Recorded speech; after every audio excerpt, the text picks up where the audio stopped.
Welcome to four sides TV. సరిలేరా నీకెవ్వరు ఎమ్మెల్సీస్కు సంబంధించిన నోటిఫికేషన్ జారీ అయింది. ఈరోజు నామినేషన్ గడువు పూర్తయిపోయింది. రేపు నామినేషన్స్కు సంబంధించిన స్క్రూటినీ, అలాగే 13 తారీఖు నాడు 20 తారీఖు నాడు ఎలక్షన్స్ జరగనున్నాయి. ఒకవేళ గనక యునానిమస్గా ఎన్నుకోకపోతే మాత్రం ఎన్నికలు 20 తారీఖు నాడు జరిగే అవకాశం ఉన్నది. ఎమ్మెల్యేలకు సంబంధించిన బలబలాలు చూస్తుంటే తెలంగాణ అసెంబ్లీలో కాంగ్రెస్కు, బీఆర్ఎస్కు, అలాగే బీజేపీ, ఎంఐఎంకు సంబంధించిన, అలాగే ఒక సిపిఐకి సంబంధించిన టోటల్ 119 సీట్లు ఉండగా కాంగ్రెస్ 64, బీఆర్ఎస్ 39, బీజేపీ 8, ఎంఐఎం 7, సిపిఐకి సంబంధించిన ఒక వ్యక్తి ఉన్నారు. అంటే ఎమ్మెల్యేలుగా ఎమ్మెల్సీను ఎన్నుకునే ఏదైతే ప్రక్రియ ఉన్నదో 21 వ్యక్తి ఎమ్మెల్యేలు కనుక ఒక వ్యక్తిని సపోర్ట్ చేస్తే ఆ ఎమ్మెల్సీ స్థానాన్ని అతను కైవసం చేసుకోవచ్చు.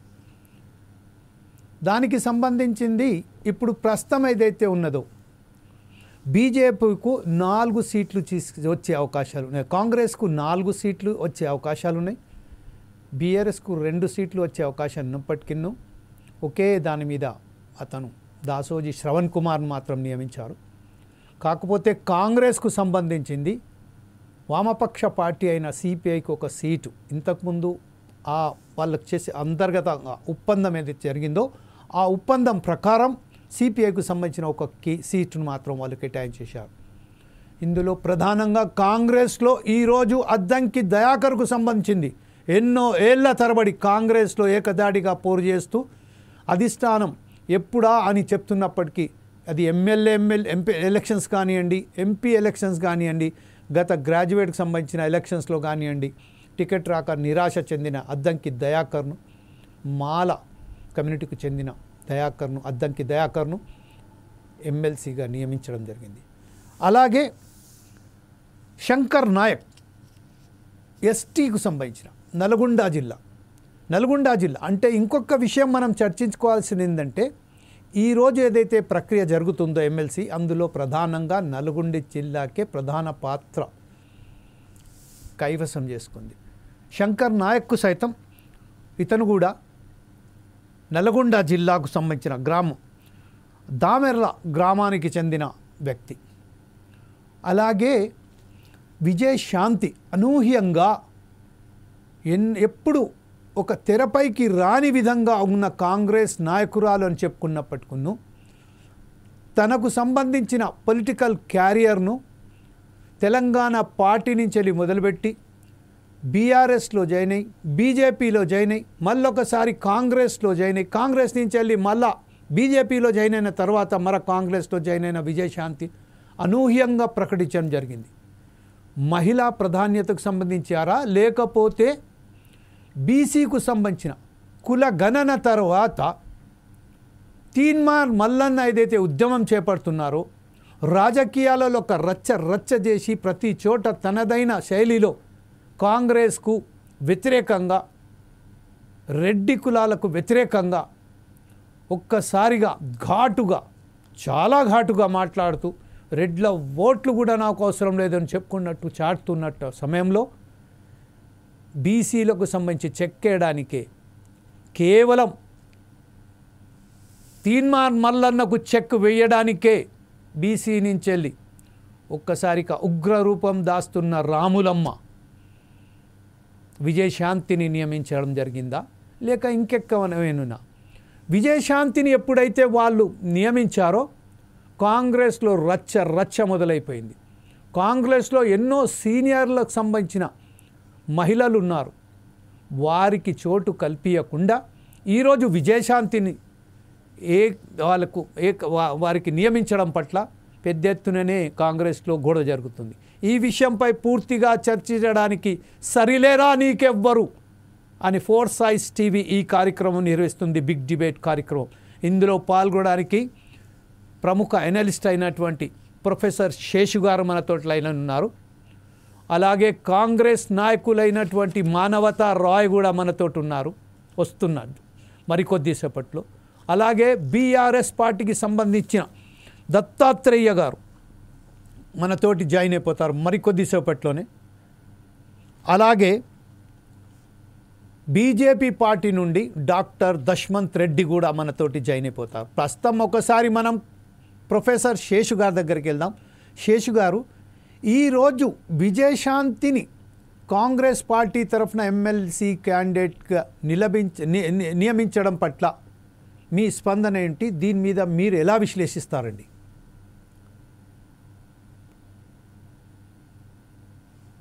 శేషు గారు, మీ అన్మ్యూట్ చేయండి సార్ ఫోన్. అన్మ్యూట్ లో లేదు. Yes sir, I'm hearing. Okay. MLA కోటాలో ఎమ్మెల్సీలను ఎన్నుకునేటటువంటి కార్యక్రమం. దీంట్లో 5 ఖాళీలు ఉన్నాయి. 5 ఖాళీలకి సంఖ్యాపరంగా అంటే శాసనసభలో ఉన్నటువంటి సంఖ్యాపరంగా కాంగ్రెస్ పార్టీకి 4 గెలుచుకునే అవకాశం, బీఆర్ఎస్ పార్టీకి 1 గెలుచుకునేటటువంటి అవకాశం ఉంది. అయితే ఈ 5టికి ఎన్నిక జరుగుతుందా, ఏకగ్రీవం అవుతుందా అనేది ఇప్పటి వరకు మన దగ్గర ఉన్నటువంటి ఒక సంశయం, ఒక చర్చ జరిగింది. 5 నిలబెడితేనే ఏకగ్రీవం అవుతుంది. 6వ అభ్యర్థిని నిలబెడితే అది పోటీకి దారితీస్తుంది. అది మార్చి 20వ తారీఖు నాడు ఎన్నిక జరుగుతుంది అనేది. అయితే ఇప్పటికిప్పుడు మనకు అందుతున్నటువంటి సమాచారం, ఇప్పటి వరకు నామినేషన్లు ఫైల్ అవుతున్న దాని ప్రకారం చూస్తే బీఆర్ఎస్ పార్టీ నుంచి ఒకే ఒక్క నామినేషన్ ఫైల్ అవుతుంది. ఎప్పుడైతే బీఆర్ఎస్ నుంచి ఒక్క నామినేషన్ ఫైల్ అవుతుందో అందరూ ఏకగ్రీవంగా ఎన్నికయ్యేటటువంటి అవకాశమే స్పష్టంగా కనపడుతుంది. కాబట్టి పోటీ లేదు. 5 ఎమ్మెల్సీలు ఏకగ్రీవంగా ఎన్నికయ్యేటటువంటి అవకాశం ఉంది. అయితే కాంగ్రెస్ తన పొత్తు మిత్రధర్మంలో భాగంగా సిపిఐకి 1 స్థానాన్ని కేటాయించి తాను 3 స్థానాల్లో పోటీ చేస్తుంది. బీఆర్ఎస్ పార్టీ 1 స్థానంలో పోటీ చేస్తుంది. 2023 శాసనసభ ఎన్నికల సందర్భంగా కాంగ్రెస్ పార్టీ టీజేఎస్ కి హామీ ఇచ్చింది, 1 ఎమ్మెల్సీ సీటు కేటాయిస్తామని. గవర్నర్ కోటాలో కోదండరామ్కి కేటాయించారు. తర్వాత సిపిఐకి హామీ ఇచ్చింది, అప్పుడు వాళ్ళు 2 శాసనసభ స్థానాలు అడిగితే కొత్తగూడెం 1 కేటాయించారు, మునుగోడు ఇవ్వలేదు. కాబట్టి ఆ మునుగోడు ఇవ్వనటువంటి ఖాళీని ఇప్పుడు ఎమ్మెల్సీకి 1 వాళ్ళకి ఇచ్చారు. అక్కడ మునుగోడులో అవకాశం దొరికి ఉంటే పోటీ చేసేటటువంటి సత్యానికి ఇప్పుడు ఎమ్మెల్సీగా అవకాశం ఇవ్వటం జరిగింది సిపిఐ నుండి. ఇక 3 తర్వాత ఎంఐఎం కి స్థానిక సంస్థల్లో ఇస్తామనే హామీ ఇచ్చారు. ఇంకొక సిపిఎం కూడా భవిష్యత్తులో 1 ఎమ్మెల్సీ స్థానాన్ని కేటాయించే అవకాశం ఉంది. అయితే ఇప్పుడు 1 సిపిఐకి కేటాయించారు, వాళ్ళు 3 స్థానాల్లో పోటీ చేస్తున్నారు. 1 బీఆర్ఎస్ పోటీ చేస్తుంది. మొత్తం 5 కాబట్టి ఏకగ్రీవంగా ఎన్నికయ్యే అవకాశం ఉంది. అయితే ఈ ఎంపికలో మనం చూడాల్సింది ఏంటంటే మొత్తం 5 స్థానాల ఎంపికలో 1 ఎస్టీకి ఇచ్చారు, 1 ఎస్సీకి ఇచ్చారు, 3 బలహీన వర్గాలకి ఇచ్చారు. 3 పార్టీలు బలహీన వర్గాలకి ఈసారి అవకాశం ఇచ్చారు.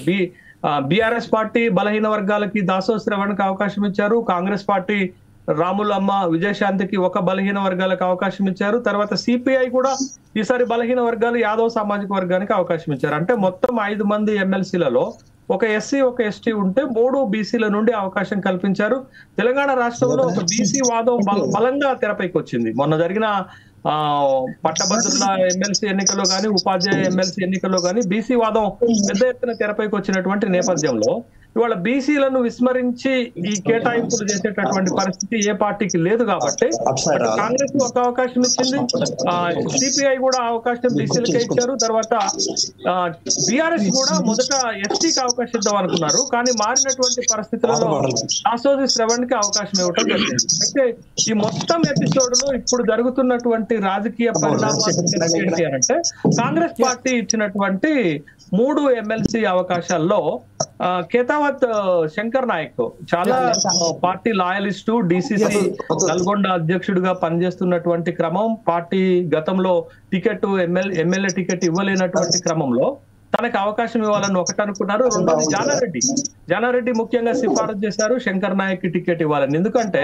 నల్గొండ జిల్లాలో ఒక 5 శాసనసభ స్థానాల్లో ఎస్టీల ఓట్లు ప్రభావితంగా ఉంటాయి. అటు దేవరకొండ కావచ్చు, నాగార్జున సాగర్ కావచ్చు, ఇట్లాంటి 5 నియోజకవర్గాల్లో ఎస్టీలు బలమైనటువంటి ఓటు బ్యాంక్ గా ఉన్నారు కాబట్టి ఎస్టీలకు అవకాశం ఇవ్వడం ద్వారా నల్గొండలో కాంగ్రెస్ పార్టీ మరింత బలోపేతం చేసుకునేటటువంటి చర్యల్లో భాగంగానే శంకర్ నాయక్ అవకాశం ఇచ్చినట్టుగా మనకు కనపడుతుంది. ఇక రెండో ఎంపిక ఏంటంటే ఎస్సీ సామాజిక వర్గం నుంచి మన అద్దంకి దయాకర్కి ఇచ్చారు. అద్దంకి దయాకర్ 2014, 2018లో తుంగతుర్తి నుండి శాసనసభ్యుడిగా పోటీ చేసినా గెలవలేకపోయారు.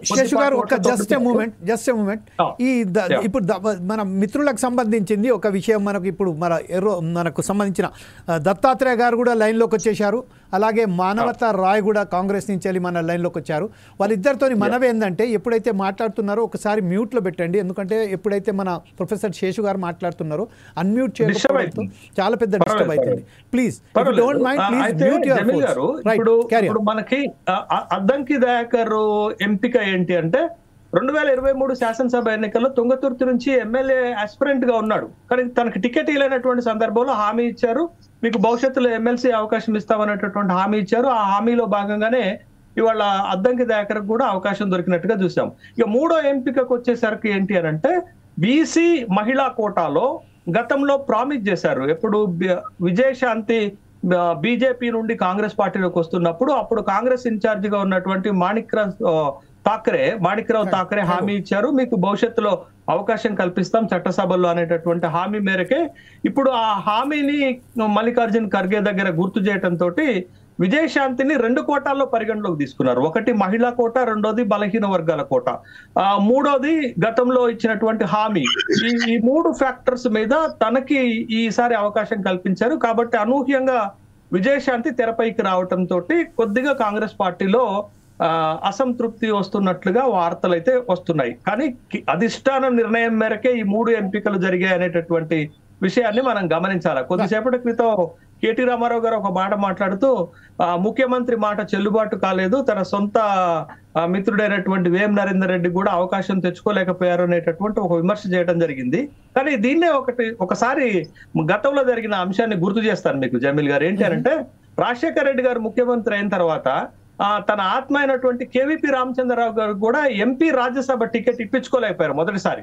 కానీ రెండవ పర్యాయంలో వచ్చినటువంటి అవకాశంతో కేవీపీ రామచంద్రరావు గారికి టికెట్ ఇప్పించుకున్నారు. కాబట్టి ఇప్పుడు ఉన్నటువంటి సీట్లు తక్కువ, కానీ ఆస్పిరెంట్స్ చాలా ఎక్కువ మంది ఉండేసరకు బహుశా ముఖ్యమంత్రి మాట చెల్లుబాటు కాలేదేమో అనే అభిప్రాయంతో పాటు అధిష్టానం స్వయంగా జోక్యం చేసుకొని కొన్ని సామాజిక సమీకరణాలు, గతంలో ఇచ్చినటువంటి హామీలు, పొత్తు ధర్మాన్ని పాటించేటటువంటి క్రమంలో ఈక్వేషన్స్ మారిన సందర్భం కనపడింది. బట్ విజయశాంతితో పాటు కాంగ్రెస్ పార్టీలో పోటీ పడినటువంటి మహిళా కోటాలో పోటీ పడింది సునీతారావు. మహిళా కాంగ్రెస్ అధ్యక్షురాలు సునీతారావు పోటీ పడ్డారు, తనని పరిగణలోకి తీసుకోలేదు. తర్వాత సబితా తిరుపతయ్య ఎక్కడి నుంచి మనకి మహబూబ్ నగర్ దగ్గర ఉన్నటువంటి ఒక నియోజకవర్గంలో తను పోటీ చేసి ఓడిపోయారు. జడ్చర్ల కాదు, గద్వాల నుంచి పోటీ చేసి ఓడిపోయారు. ఓడిపోయినటువంటి వాళ్ళకి అవకాశం లేదు అనేటటువంటి ఒక నిర్ణయం. తర్వాత కొత్తగా ఇన్ఛార్జ్ గా బాధ్యతలు చేపట్టినటువంటి మీనాక్షి నటరాజన్ కాంగ్రెస్ లో 3 వర్గాలు చేశారు. కాంగ్రెస్ లో మొదటి నుంచి ఉన్నటువంటి వాళ్ళు, ఎన్నికలకు ముందు చేరినటువంటి వాళ్ళు, ఎన్నికల తర్వాత చేరినటువంటి వాళ్ళు అనేటటువంటి ఒక విభజన చేయడంతో ఈ ఈక్వేషన్స్ లో కూడా కొంత మార్పు వచ్చింది. అయితే 2023 శాసనసభ ఎన్నికల తరువాత విజయశాంతి యాక్టివ్ గా లేరు కాంగ్రెస్ పార్టీలో. ఎక్కడ కూడా మీరు లోక్సభ ఎన్నికల్లో కూడా ఆమె ఎక్కడ ప్రచారం చేసినట్లుగా నాకు కనపడలేదు. కాబట్టి అనూహ్యంగా తెరపైకి రావటము, విజయశాంతికి టికెట్ కేటాయించటము కాంగ్రెస్ పార్టీలో కొంత అసంతృప్తి కనపడుతున్నప్పటికీ దాన్ని బయటికి కనపడనిట్లే. ఎందుకు? అధిష్టానం నిర్ణయం మేరకే ఎంపిక జరిగింది కాబట్టి, ముఖ్యంగా మల్లికార్జున్ ఖర్గే జోక్యంతో ఎంపిక జరిగింది కాబట్టి సాహసం చేయలేకపోతున్నారు కాంగ్రెస్ లో. ఆ ఎంపికను విమర్శించేటటువంటి సాహసం చేయలేనటువంటి సందర్భం. బట్ అంతర్గతంగా కొంత అసంతృప్తి ఏర్పడినప్పటికీ కూడా ఈట్లలో మనం స్పష్టంగా ఒకటి చూడాలి జమీల్ గారు. ఈ ఎంపికలో మాది బీఆర్ఎస్ నుండైనా కాంగ్రెస్ నుండైనా జరిగిన ఒక ఎంపిక ఏంటంటే 2 బలమైన గొంతుకలకు అవకాశం దొరికింది. పాపం వెయిట్ చేయంగా ఒక 2 బలమైన గొంతుకలు, ఒకటి దాసో శ్రవణ్, రెండోది అద్దంకి దయాకరు. వీళ్ళు తెలంగాణ ఉద్యమంలో పొలిటికల్ జాక్ లో కీలకంగా పనిచేసి తర్వాత ఆయా పార్టీలో చేరి ఒకళ్ళు ప్రభుత్వం విధానాలను గట్టిగా వినిపిస్తున్నారు, ఇంకొకళ్ళు ప్రభుత్వ వ్యతిరేక విధానాలని ప్రతిపక్ష పరంగా గట్టిగా వినిపిస్తున్నారు. Yes. రెండు బలమైనటువంటి గొంతుకలు ఆ ప్రసార మాధ్యమాల్లో వినిపిస్తున్న గొంతుకలకు ఈసారి అవకాశం దొరికింది. Right. వాళ్ళిద్దరు కూడా ఆ రెండు పార్టీలకు ఒక అసెట్ గా మారబోతున్నారు. ఒక Okay. ప్రోటోకాల్ రావటం వల్ల Right. భవిష్యత్తులో అద్దంకి దయాకర్ కాంగ్రెస్ పార్టీకి, దాసో శ్రవణ్ బీఆర్ఎస్ పార్టీకి ఒక అసెట్ గా మారబోతున్నారు. Yes. అది ఆ ఎంపికని మనం Anyway. చాలా పొలిటికల్ స్ట్రాటజిక్ గానే చూడాలి, రాజకీయ మానవతా రాయ్ గారి దగ్గరికి వెళ్దాం. మానవతా గారు, ఇప్పుడు ఈ రోజు జరిగిన పరిణామాలలో అనూహ్యంగా విజయశాంతి పేరుని తీసుకొచ్చడం జరిగింది. అంటే గతంలో అనేక సీనియారిటీ ప్రకారం చూసినట్టు మాత్రం. ఇంకోటి ఏంటంటే ఇప్పుడు ప్రస్తుతం కాంగ్రెస్లో తీన్మార్మరణ చేస్తున్న ఏదైతే పార్టీ వ్యతిరేక చర్యలు సస్పెండ్ కూడా చేయడం జరిగింది. అయినప్పటికీ అతను కాంగ్రెస్ మీద విమర్శిస్తున్నారు, రెడ్ల మీద విమర్శిస్తున్నారు. దీన్ని అన్ని దృష్టిలో పెట్టుకొని బీసీ సామాజిక వర్గానికి చెందిన ఒక మహిళను తీసుకొచ్చి ఈరోజు పెట్టారు అని ఏదైతే వాదన ఉందో దీని మీద మీరేమంటారండి? ఇప్పుడు ఎవడో చెప్పిండని, ఎవడో ఏదో మాట్లాడిండని సామాజిక న్యాయం చేయడంలో దేశంలోనే అన్ని పార్టీలకు ఆదర్శమైనటువంటి కాంగ్రెస్ పార్టీ చేయదండి. కాంగ్రెస్ పార్టీ మొదటి నుంచి ఎప్పుడో 62లో దామోదరం సంజయ్ గారికి 2 ఏళ్లు ముఖ్యమంత్రిగా అవకాశం ఇచ్చింది. ముఖ్యమంత్రి పదవి అయిపోయిన తర్వాత పదోన్నతిగా అఖిల భారత కాంగ్రెస్ కమిటీ అధ్యక్షుడిగా 2 సార్లు చేసింది. పిసిసి అధ్యక్షుడు మహేష్ కుమార్ గౌడ్ గారికి ఇవ్వమని ఎవరు చెప్పారు? ఎవరైనా చెప్పారా? కాంగ్రెస్ పార్టీకి అధినాయకత్వానికి 42% రిజర్వేషన్లు అమలు చేస్తా అని చెప్పి దేశంలో సంచలనం రేపిన రాహుల్ గాంధీకి ఎవరు చెప్పారు? ఎవరైనా బీసీ నాయకత్వం వహించిన నాయకులు చెప్పారా? ఆర్ కృష్ణయ్య గారు చెప్పారా? లేకపోతే నారగోని గారు చెప్పారా? లేకపోతే అంతకుముందు కాసానికి పార్టీ పెట్టి అనేటువంటి కాసాని జ్ఞానేశ్వర్ గారు చెప్పారా? దేవేంద్ర గౌడ్ చెప్పారా? అది సహజ న్యాయ సూత్రాలకు అనుగుణంగా బీసీలకు 42% విద్యా ఉద్యోగాల్లో, రాజకీయాల్లో వాళ్ళకి అవకాశాలు కావాలని చెప్పి రాహుల్ గాంధీ గారి ఆలోచన. అసలు ఈ దేశంలో రిజర్వేషన్లు అణగారిన వర్గాలకు, అంటరాని వాళ్లకు ప్రవేశపెట్టింది. లంబాడీలను ఎస్టీ జాబితాలో కలిపింది. ఓబీసీలకు 27% రిజర్వేషన్లు ఇచ్చింది. కేంద్రీయ విద్యా సంస్థల్లో 27% రిజర్వేషన్లు ఇచ్చింది. ఎవరండి? కాంగ్రెస్ పార్టీ కాదా? కాంగ్రెస్ ప్రభుత్వాలు కాదా? ఎవరో వచ్చి నిన్నగాక మొన్న ముఖలో బుట్టి పుబ్బలో పోయేవాడు కూడా చెప్తే అవుతుందా? చెప్పండి. కానీ ఒక విషయం మాత్రం చాలా మనం మానవతరాయ్ గారు, ఒక విషయం మాత్రం చాలా మనం ఒకసారి ఆలోచించినట్టయితే విజయశాంతి గారు ఎక్కడ కూడా పనిచేసినట్టుగా ప్రచారంలో, ఎన్నికల ప్రచారంలో కూడా ఎక్కడ కూడా పాల్గొన్నట్టుగా లేదు. దానికన్నా సీనియర్ మోస్ట్ చాలా మంది ఉన్నారు కదా. సీనియర్ మోస్ట్ ఉన్నా ఇప్పుడు బీసీలకు ఇవ్వాలనుకున్నారు. మహేష్ కుమార్ గౌడ్ గారికి ఇచ్చారు. విజయశాంతి మహిళా దినోత్సవం మొన్న 8వ తారీఖున తర్వాత పేరు ప్రకటించడం జరిగింది. వారు మనం హర్షిద్దామా వద్దా? ఎందుకు విజయశాంతి కాంగ్రెస్ సభ్యురాలుగా ఉన్నారు. గతంలో కూడా కాంగ్రెస్ లో పనిచేశారు. కాంగ్రెస్ ఎన్నికల ముందే వచ్చారు కదా. వారికి జాతి మన తెలంగాణ రాష్ట్రంలో వారి ప్రజాకర్షణ కొంత అంతైనా ఉంది కదా వారికి. ఓ బీసీ వెనకబడిన బీసీలో ఎంబీసీ సంబంధించిన సామాజిక వర్గం వారు. మరి వారికి ఇస్తే మనం ఎందుకు బాధపడాలా? సీనియర్లు కూడా ఎవరు ఏం నొచ్చుకోవటం లేదు. కాకపోతే ఎవరో ఒకళ్ళు అంటుంటారు బయట వాళ్ళు, ఇది ఆమెకి ఎందుకు ఇచ్చారంటే కాంగ్రెస్ ఇష్టం. అది కాంగ్రెస్ పార్టీ ఇచ్చింది, బీసీలకు ఇచ్చింది. సిపిఐ కూడా చెప్పింది మీరు బీసీలకు ఇచ్చేటట్టయితేనే మీకు ఓ సీట్ ఇస్తామని చెప్పారు. అటనే వాళ్ళు కూడా బీసీ సామాజిక వర్గానికి చెందినటువంటి ఆయనకి ఇచ్చారు. కాబట్టి ఇవన్నీ ఏంటంటే ఉత్తుత్త పనికిమాలిన ముచ్చట్లు మాట్లాడుతుంటారు. దానివల్ల వాళ్ళ మాటల వల్ల బీసీల కూరకు రావు, బువ్వకు రావు. బీసీల కూడు గూడు కల్పించాలనే, వాళ్ళకి రాజ్యాధికారం కల్పించాలనే కాంగ్రెస్ పార్టీ కృషి చేస్తాను. 42% రాజ్యాంగబద్ధంగా జరిగిన బీసీల సంఖ్య కేసీఆర్ చేసినప్పుడు 53% ఉండే. ఇవాళ 56.33% బీసీల సంఖ్య తేలింది. ఓసీల సంఖ్య కేసీఆర్ గతంలో ఒక రోజు చేసిన సర్వేలో 21% దాకా తీసుకుపోయాయి. ఇప్పుడు రేవంత్ రెడ్డి గారు చేసిన సర్వేలో, కాంగ్రెస్ ప్రభుత్వం చేసిన సర్వేలో ఓసీల సంఖ్య కుదించబడింది. 15% మించింది, దాటలేదు. ఇంత న్యాయబద్ధంగా చేస్తే దీన్ని ఆయన చేయబట్టో ఏం చేసింది జమ్మయ్య జక్కాయలు కాంగ్రెస్ పార్టీకి ఆర్థికవేత్తలు ఉంటారు, రాజకీయ విజ్ఞానులు ఉంటారు. వాళ్ళందరూ చెప్తుంటారు, సలహాలు ఉంటాయి. అన్ని కాంగ్రెస్ పార్టీ సొంత వ్యవస్థ ఉంటది. ఎవడో ఏదో మాట్లాడిందని ఇష్టం వచ్చిన వాడి స్వయ ప్రయోజనాల కోసం మాట్లాడిందని అట్లా ఉండదు. కాంగ్రెస్ పార్టీ నష్టం వచ్చినా తెలంగాణ ఇచ్చిందా లేదా? ఎవరి కోసం ఇచ్చింది? ఎవరు చెప్తే ఇచ్చిందా? ఇచ్చే టైంలో ఇచ్చింది. కాంగ్రెస్ పార్టీ అక్కడ ఓడిపోయినా ఇక్కడ ఓడిపోయినా అనుకున్నది కాబట్టి పార్లమెంట్ 2 తలుపులు మూసివేసి, లోక్సభ రాజ్యసభ మూసివేసి తెలంగాణ రాష్ట్రం ఇచ్చింది. ఎట్టి పరిస్థితులు రాజీ పడదు, ఎవరి కోసం రాజీ పడదు. ఒకవేళ వాళ్ళు చెప్పినా అట్లా కాదు, సహజంగానే న్యాయం చేస్తుంది కాంగ్రెస్ పార్టీ. కాబట్టి ఇవాళ ఒక మల్లికార్జున ఖర్గే దళితుల అధ్యక్షుడు మాకు ఎవరు చెప్పారు? ఆయన చేయమని ఎవరని చెప్పారు తెలంగాణలో? అరే నీ స్థాయి ఎంత, నీ అర్హత ఎంత, నీ తాకత్ ఎంత అంటాను. అసలు నీ వయసు ఎంత, నువ్వు బీసీల కోసం కొట్లాడింది ఎంత అంటాను. బీసీల కోసం, బీసీలకు న్యాయం జరగాల. కాంగ్రెస్ ప్రభుత్వం ద్వారా రేపొద్దున బీసీలు ఎవరో ఒకళ్ళు అవుతారు, పెద్ద నాయకులు అవుతారు, అగ్ర నాయకులు అవుతారు, ముఖ్యమంత్రి కూడా కావచ్చు కాంగ్రెస్ లో. పక్క రాష్ట్రంలో కర్ణాటకలో సిద్ధరామయ్య గారు బీసీ ముఖ్యమంత్రి అయ్యిండు. ఎవరు చెప్పారు? కూడా చెప్పాడు, జమ్మాయి జాకర్ చెప్పిండా? ఎవరు నమ్ముతారండి వాళ్ళ మాటలు? వాళ్ళ లాభం కోసం వాళ్ళ స్వార్థపరులు. నిజమైన పాపం ఆర్ కృష్ణ లాంటి తపస్సు ఆయన బీసీల కోసం కొట్లాడి వైఎస్ఆర్సీపీలో పదవి తెచ్చుకొని మళ్ళీ ఇప్పుడు బీజేపీలో చేరిండు ఆయన. అట్లాంటి ఋషులు ఏనాడు కూడా ఎదుటివాడిని దూషించలేదు, అదే విధంగా ఇట్లా ఇష్టం వచ్చినట్టు మాట్లాడలేదు, కూర్చున్న కొమ్మను నరుక్కునే ప్రయత్నం చేయలేదు. అదేవిధంగా కాసాని జ్ఞానేశ్వర్ గారు నా చిన్నప్పుడు మేము యూనివర్సిటీలో చూసినవి అని కళ్ళ ముందు చూసినవి పార్టీలు అన్నింటినీ కూడా. దేవేంద్ర గౌడ్ గారు పెట్టిన పార్టీ నడపలేక ప్రజారాజ్యంలో పోయింది. అది అంతకన్నా బలవంతుడైన మల్లన్న ఇంకెవరు మీరు మాట్లాడిన పేరు చెప్పండి? ఎవరు గెలిపించారు? మేము గెలిపించిన మల్లన్న కాంగ్రెస్ అభ్యర్థిగా. కాంగ్రెస్ టికెట్ ఇస్తే మేము అందరం కలిస్తే గెలిచిన లేడు, ఒంటరికి గెలమని చూద్దాం. అవన్నీ ఉత్తమ మాటలు మాట్లాడతాయి, పోసెట్టి మాటలు, ఇవన్నీ పనికి మాలిన ముచ్చట్లు. కాబట్టి కాంగ్రెస్ పార్టీ ఇవాళ ఎమ్మెల్సీల అభ్యర్థుల ప్రకటన అందరూ కూడా మెచ్చుకుంటున్నారు, హర్షిస్తున్నారు. అది గుర్తుపెట్టుకునేది కదా. అతనికి దయాకర్ విషయంలో న్యాయం జరిగింది, అదేవిధంగా రాములమ్మ గారు కూడా న్యాయం జరిగింది. గతంలో అన్ని పార్టీలు బీఆర్ఎస్ బీజేపీ అన్యాయం జరిగినా కాంగ్రెస్ లో న్యాయం జరిగిందా? అదేవిధంగా శంకర్ నాయక్ ఎప్పటి నుంచో సీనియర్, ఆయన డిసిసి అధ్యక్షుడుగా ఉన్న నల్గొండ ఎమ్మెల్సీ మిర్యాల కూడా టికెట్ అడిగిండు, ఇవ్వలేదు. కాబట్టి ఏం చేశారు ఈసారి అధిష్టానం? చూసింది, ఇవ్వాలని చెప్పేసి ఇచ్చింది. మీనాక్షి నటరాజన్ గారు వచ్చింది. నిజంగానే మీనాక్షి నటరాజన్ గారు ఎన్నికల ముందు వస్తే మాలాంటి వాళ్ళందరం కూడా, మాలాంటి వాళ్ళకు కూడా న్యాయం జరిగేది. కాబట్టి ఇప్పుడు చాలా మంది నాయకులు ఖమ్మం జిల్లాలో అక్కడ ఇక్కడ ఎస్టీ కోటాలు పెద్ద అభ్యర్థులు ప్రకటించారు, కానీ ఇచ్చారా? ఇవ్వలేదు.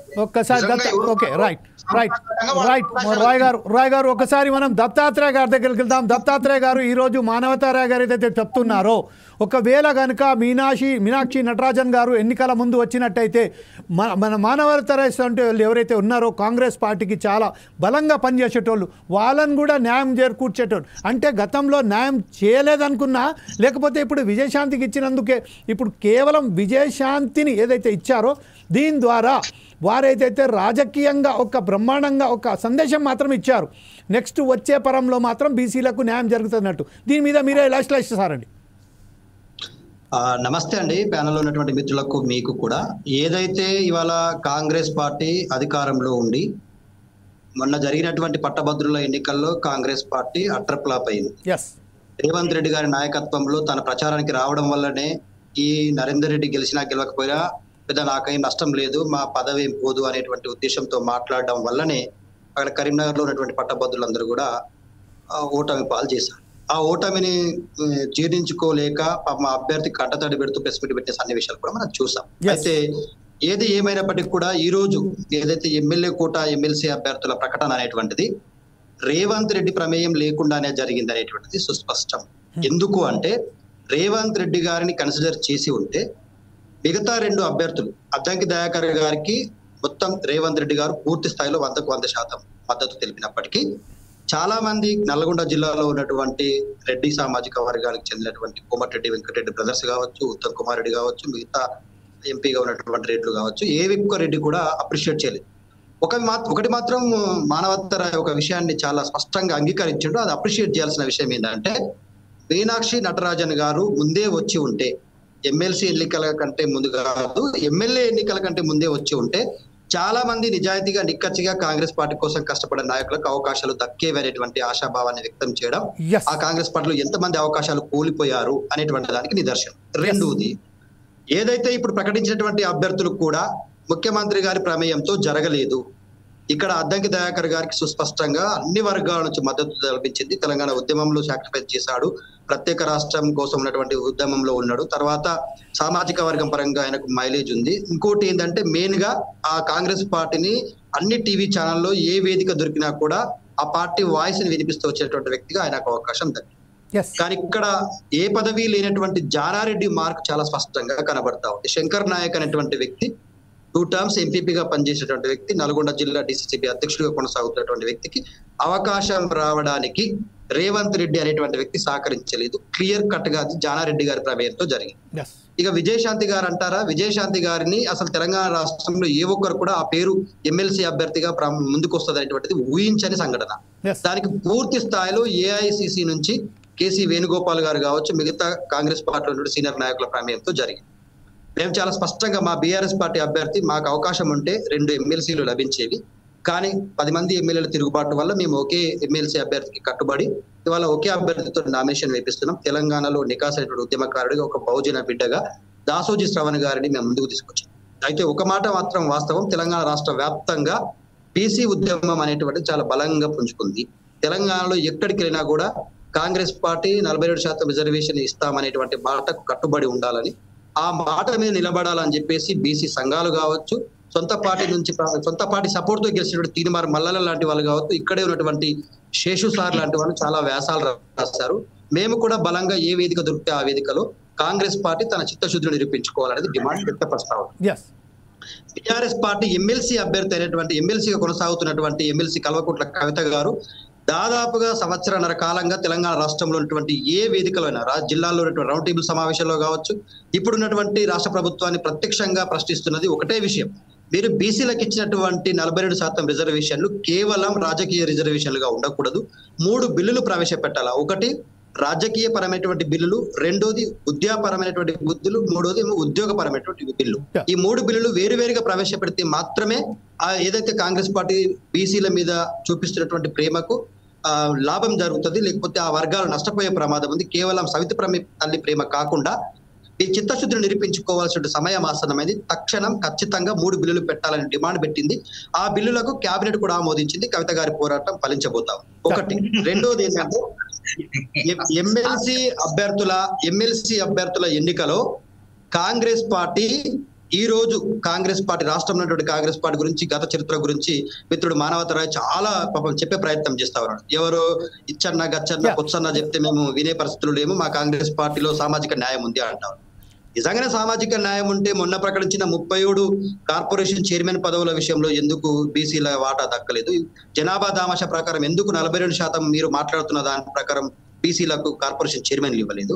గ్రంథాలయ చైర్మన్ల విషయంలో ఎందుకు బీసీలకు గాని మిగతా ఏసీలకు గాని జనాభా తమాషా ప్రకారం ఆ స్థానాలు ఇవ్వట్లేదు? ఇవన్నీ విషయాల్లో కాంగ్రెస్ పార్టీ ముమ్మాటికి 100% మిత్రమా మానవతరాయ్ గారు మీరు గుర్తుంచుకోవాల్సిన విషయం ఏంటంటే, కాంగ్రెస్ పార్టీ అనేటువంటిది వాళ్ళ తెలంగాణ రాష్ట్రంలో ఆధిపత్య అగ్రవర్ణాలైన రెడ్ల చేతుల్లో కొనసాగుతుంది. ఏ బీసీకైనా ఏ ఏసీకైనా పాపం అద్దంకి దయాకర్ లాంటి వ్యక్తికి 2014 నుంచి 2024 వరకు దశాబ్ద కాలం పాటు నిరీక్షిస్తే తప్ప ఇవాళ పదవి దక్కలేదు. అంటే రెడ్లకు వ్యతిరేకంగా మాట్లాడితే ఇచ్చే అవకాశాలను కూడా మీరు కూకటి వేలతో పికిలిస్తారు. మీరు ఏదైతే ఇప్పుడు మాట్లాడుతున్నారో ఆ విషయంపై మానవత రాయ్ గారు కూడా ఏదో మాట్లాడబోతున్నారు. అతను ఏదైతే సమాధానం ఇస్తారో దాని ప్రకారం మనం ముందుకు వెళ్దాం. ఇప్పుడు మాట్లాడితే ముఖ్యమంత్రి ప్రమేయం లేదని అంటే ఇది జాతీయ పార్టీ అనుకున్నారా? మీలాగా నియంతృత్వ పార్టీ అనుకున్నారా? తండ్రి ఏమో అధ్యక్షుడు, కొడుకేమో వర్కింగ్ ప్రెసిడెంట్, ఇంకెవడన్నా బీసీ ఎస్సీకి అవకాశాలు ఉంటాయా? ఇంత బీసీ ఉద్యమం జరుగుతుంటే కనీసం ఆ పదవులు ఇవ్వాలన్న ఆలోచన కూడా రావట్లే. ఒక పక్క కవిత ఏమో ఉద్యమం చేసిందని చెప్పుకుంటున్నారు, కాంగ్రెస్ పార్టీ చేస్తే కవిత వాళ్ళేది నవ్వుతారు, హాస్యాస్పదంగా ఉంది చెప్పుకోవడానికి కూడా. ఇంకొక విషయం, ఇది జాతీయ పార్టీలో పేర్లు పంపడం వరకే. రేవంత్ రెడ్డి గారు కొన్ని పేర్లు పెడతారు, అందరికి ఆయన లిస్ట్ లో, తర్వాత పిసిసి ప్రెసిడెంట్ పెడతారు, ఇన్ఛార్జ్ చేసి పోయిన తర్వాత ఫిల్టర్ చేసి అధిష్టానం నిర్ణయం తీసుకుంటది. వాళ్ళ యొక్క ఎక్స్పీరియన్స్ లో అన్ని కూడా ఆధారంగా వాళ్ళ అనుభవాన్ని ఎంతకాలం పనిచేశారు ఏందనేది సామాజిక వర్గాల వారిగా జరిగే తంతు. మరి మీ దాంట్లో ఎంతమంది ఆశపడ్డారు? ఆయన ఎవరు? ఆర్ఎస్ ప్రవీణ్ కుమార్ పాపం ఇప్పుడిప్పుడే వస్తుంది వాయిస్ బయటికి. ఆయన అలిగిండట ఆర్ఎస్ ప్రవీణ్ కుమార్, ఆయన మీద ఆశపడ్డారు. పాప సత్యవతి రాథోడ్ చివరి నిమిషం వరకు ప్రయత్నం చేసింది. ఎంతో మంది ముస్లిం మైనార్టీకి ఇస్తారని చెప్పి ఆయన ఊహల్లో తేల్చారు. ఏమైంది? అట్లా కాదు. కాంగ్రెస్ పార్టీలో అందరి పేర్లు వెళ్తే అధిష్టాన నిర్ణయం తీసుకుంటుంది. మీ దగ్గర అట్లా కాదు కదా. మొత్తం నేనే రాజు, నేనే మంత్రి, నేను ఇంకోటికి మాట్లాడే అవకాశం ఉండదు. మాట్లాడే కథం ఇక బహిష్కరణే, సస్పెన్షన్ కూడా కాదు. మా దగ్గర మల్లన్నకు కూడా అవకాశం ఇచ్చినాం, వివరణ ఇవ్వమని. వివరణ ఇచ్చినట్టే సరిపోయేదే. అహంకారంగా ఆయన ఉన్నాడు, వివరణ ఏదో కావాలని బయటికి పోయి ఏదో చేయాలి సాధిద్దాం అనుకుంటాడు అంతే తప్ప ఈ ముద్ర పడేసుకొని కాంగ్రెస్ పార్టీ ఏదో రకంగా సస్పెండ్ చేస్తే బీసీలో సానుభూతి పొంది ఏదో రాజ్యం ఏదో పెట్టుకోవాలనుకున్నాడు. రాయ్ గారు, అయితే మీరు ఇప్పుడు ఏమంటున్నారంటే డాక్టర్ దాసోజీ నారాయణ రావు గారికి ఏదైతే ఇచ్చారో అది తప్పు అని అంటున్నారా? లేకపోతే అక్కడ సత్యవతి రాథోడ్ ఉన్నారు, మహమూద్ అలీ ఉన్నారు. వైఫల్యాలు ఉన్నాయండి. మేమేమంటున్నాం, ఫస్ట్ వాళ్ళు ఒకరికి ఇద్దాం. వాళ్ళ జాతీయ పార్టీలో ప్రజాస్వామ్యం ఉంటది, ప్రాంతీయ పార్టీ నియంత్రితం ఉంటది. ఫస్ట్ వాళ్ళు ఎవరికి ఇద్దాం అనుకున్నారు, ఎందుకు మార్చారు? కాంగ్రెస్ పార్టీలో ఎమ్మెల్యేల యొక్క నిర్ణయం బయటికి రాగానే మొత్తం మార్చేశారు. కాబట్టి కాంగ్రెస్ పార్టీ ఎవరితో చెప్పించుకోదు, ఒకళ్ళు చెప్పాల్సిన అవసరం లేదు. గుర్తుపెట్టుకోండి, గతంలో డి శ్రీనివాస్ గారిని, కేశవరావు గారిని, హనుమంతరావు గారిని పెద్ద పెద్ద బీసీలనే నాయకులు చేసినాం, శివశంకర్ గారిని కేంద్ర మంత్రి చేసినాం, ఎన్నో చేసినాం. ఇంకా చేసేవాళ్ళమే. రేపు ప్రభుత్వం ఏదైనా కావచ్చు. కాంగ్రెస్ పార్టీలో బీఆర్ఎస్ పార్టీలు అవుతారా? బీఆర్ఎస్ లో ఒక బీసీ ముఖ్యమంత్రి అవుతారా? Something he want to say. Dattatreya ఏదో మాట్లాడబోతున్నారు, అతను ఫింగర్ రేస్ చేశారు. దత్తాత్రేయ గారు ఈ విషయంపై మీరేమంటారండి? తెలంగాణ రాష్ట్రంలో మిత్రమా, కాంగ్రెస్ పార్టీ ఇచ్చిన అవకాశాల కంటే 10 సంవత్సరాలలో బీఆర్ఎస్ పార్టీగా కేసీఆర్ గారి నాయకత్వంలో బీసీలకు బలమైన అవకాశం లభించినాయి. తెలంగాణ రాష్ట్రంలో దాదాపుగా 6 యాదవ సోదరులు అవకాశం దొరికింది. ఒక రాజ్యసభ స్థానాన్ని బీసీ సోదరులు ఇచ్చినాము, ఒక ప్రతిపక్ష స్థాయి హోదా బీసీ ఇచ్చినాము. గతంలో ఎమ్మెల్సీగా ఉన్నటువంటి మసూనాచారిని ఎమ్మెల్యేగా చైర్మన్ గా చేసుకున్నాము. Let me finish. ఇప్పుడు తెలంగాణ రాష్ట్రంలో మీ పార్టీ ఏం అవకాశం ఇచ్చినా మా పార్టీ మండలిలో ప్రకాష్ గారు వైస్ చైర్మన్ గా ఉన్నారు, బండా ప్రకాష్ గారు. ప్రతిపక్ష నేతగా మధుసూనాచారి గారు ఉన్నారు, బీసీ నాయకులే. ఇవాళ తెలంగాణ రాష్ట్రంలో 52 మంది బీసీ విద్యార్థి నాయకులకు, యువకులకు, పార్టీలో పనిచేసిన నాయకులకు కార్పొరేషన్ చైర్మన్లుగా 52 మందికి ఇచ్చినాము. నేను పేర్లు చదవమంటావా? గెల్లు శ్రీనివాస్ యాదవ్, అంజనేయ గౌడ్, ఇట్లా చెప్పుకుంటూ పోతే 100 మంది విద్యార్థి నాయకులకు, యువజన నాయకులకు, బీసీ బిడ్డలకు అవకాశం లభించినాయి. ఇవాళ ఉద్యమకారుడైనటువంటి శ్రీనివాస్ గౌడ్ ని మంత్రిగా చేసుకున్నాము. ఇట్లా చెప్పుకుంటూ పోతే తెలంగాణ రాష్ట్రంలో వాయిస్ దత్తాత్రేయ గారు మీ వాయిస్ కట్ అవుతుంది కొంచెం. కాంగ్రెస్ పార్టీ వాయిస్ విషయం ఏంటంటే కాంగ్రెస్ ప్రభుత్వం కూడా 33 కార్పొరేషన్లో దాదాపు ఇప్పుడు ఏమైతే ఇద్దరి మధ్య ఏదైతే ఉన్నదో వాయిస్ చాలా బ్రేక్ అవుతుంది, వాయిస్ బాగా బ్రేక్ అవుతుంది మీ ఇద్దరి మధ్యలో. అంటే ఎవరో ఒకరు మాట్లాడండి, ఇంకోటి నెట్వర్క్ కూడా చాలా ప్రాబ్లం ఇస్తున్నట్టుగా కనబడుతుంది. ఈ విషయంలో ఒకసారి శేషు గారి దగ్గర వెళ్దాం. శేషు గారు, ఇప్పుడు ప్రస్తుతం ఏదైతే రాజకీయాలు జరుగుతున్నాయి కేవలం బీసీ చుట్టే తిరుగుతున్నాయి. కేవలం ఒక సమస్యను పరిష్కరించే విధంగా కాకుండా కేవలం ఆ ఓటు బ్యాంకును మనం కాపాడుకుందామా, ఈ ఓటు బ్యాంకును మనం కాపాడుకుందామా అనే నేపథ్యంలోనే ఈరోజు బీసీలకు సంబంధించిన అందరు ఇచ్చేస్తున్నారు. అయితే వాస్తవానికి చూస్తే బీసీలకు సరి అయిన న్యాయం దక్కే అవకాశం ఏమైనా ఉన్నదనుకుంటున్నారా దీనివలన? జమీల్ గారు, మీరు ఈ డిబేట్ లో చర్చించడానికి పిలిచినటువంటి 3 వ్యక్తుల నేపథ్యం కూడా ఉద్యమ నేపథ్యమే. 3 కూడా అట్టడుగు వర్గాల సామాజిక వర్గానికి చెందినటువంటి వాళ్ళే. నేనైతే ఎంబీసీకి, దత్తాత్రేయ ఎంబీసీకి, మా మానవతారాయ్ అయితే ఎస్సీకి సంబంధించినటువంటి వ్యక్తులమే. 3 విద్యార్థి ఉద్యమ నాయకులమే, 3 సామాజిక క్షేత్రాల నుంచి, కింది స్థాయి నుంచి వచ్చినటువంటి వాళ్ళే. కాబట్టి మా దరిద్రం అంతా ఏంటంటే, జమీల్ గారు మా దత్తాత్రేయ వినాలి, మా మానవతారాయ్ కూడా వినాలా. నా అబ్జెక్షన్ ఏంటంటే, మాకు సామాజిక విధేయత కంటే రాజకీయ విధేయత ఎక్కువైపోయింది. ఇటీవల ఒక జర్నలిస్టు చాలా బలంగా ఈ మాట రాశాడండి. నాకు చాలా బాగా నచ్చినటువంటి అంశం. మా ఇద్దరు మిత్రులకు కూడా నచ్చుతుంది. కాకపోతే వాళ్ళు పార్టీ ప్రతినిధులు కాబట్టి మాట్లాడలేరు, వాళ్ళకు ఉన్నటువంటి లిమిటేషన్స్ నాకు తెలుసు. కానీ మాకు సామాజిక విధేయత కంటే రాజకీయ విధేయత ఎక్కువ కావటం వల్ల మా సామాజిక వర్గాలు ఇంకా వెనుకబడే ఉన్నాయి. మాకు రావాల్సినటువంటి న్యాయంగా దక్కాల్సినటువంటి అవకాశాలు కూడా మాకు దక్కటం లేదు అనేటటువంటి విషయాన్ని గమనించాలి. సరే, ఏమైనా ఇప్పుడు ఇవాళ తెలంగాణ రాష్ట్రంలో నామినేషన్స్ ఫైల్ అవుతున్నటువంటి 5 ఎమ్మెల్సీలలో 3 బలహీన వర్గాలు, 3 బీసీలకు రావటం అంటే దీని వెనకాల నేపథ్యం ఏంటి అని అంటే, ఇప్పుడు తెలంగాణ రాష్ట్రంలో బీసీ వాదం బలంగా వినపడటమే. ఇది ఎవరు అవునన్నా కాదన్నా, లేకపోతే ఏ ఒక్క వ్యక్తి వల్ల వచ్చినటువంటి వాదం కాదు. ఇది గత కొన్ని సంవత్సరాలుగా జరుగుతున్నటువంటి ఉద్యమ నేపథ్యమే. సరే, ఆ ఉద్యమంలోకి కొందరు అగ్రెసివ్ గా వస్తారు, కొందరు ఇంటలెక్చువల్ గా వస్తారు, కొందరు పార్టీ పరంగా వస్తారు. కానీ బట్ ఏదైనా కానీ ఇవాళ జరిగిన పరిణామంలో ఏంటి అని అంటే, ఒక బీసీ వాదము, బీసీ అజెండా రాజకీయ పార్టీల ముందుకు ప్రధానంగా వచ్చింది.